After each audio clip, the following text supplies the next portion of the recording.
حضرت عمر بن خطاب رضی اللہ عنہ کو جب کوئی اہم معاملہ پیش آتا تو وہ پڑھتے اللہم ایاک نعبد و ایاک نستعین، اور پھر اس کے بعد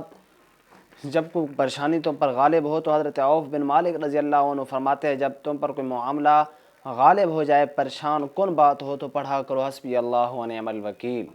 اور اس کے بعد فرمایا دل کی گھبراہٹ کو ختم کرنے کے لیے دعا، حضرت میمونہ بن ابی فرماتی ہیں کہ قبیلہ بنو حرس کی ایک عورت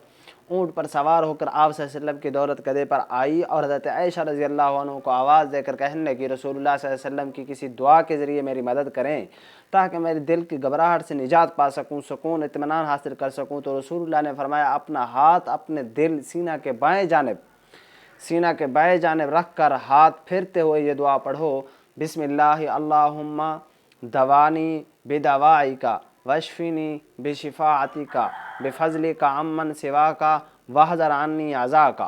وہ عورت فرماتی ہیں میں نے اس طرح دعا کی تو میں نے دعا کو بہت بڑی مفید پائی۔ اس کے بعد رسول اللہ صلی اللہ علیہ وسلم نے یہ بھی ارشاد فرمایا کہ یہ دعا پڑھا کرو صبح شام کہ تمہاری تمام مصیبتوں سے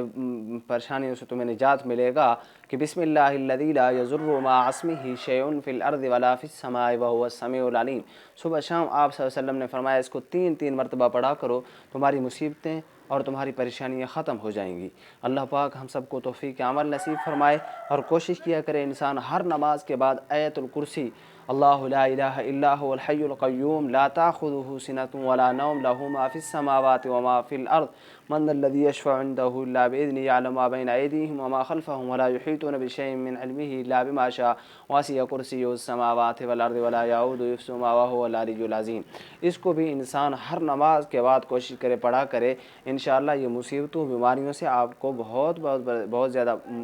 کے لیے مفید ہوگا۔ اللہ پاک ہمیں توفیق عمل نصیب فرمائے۔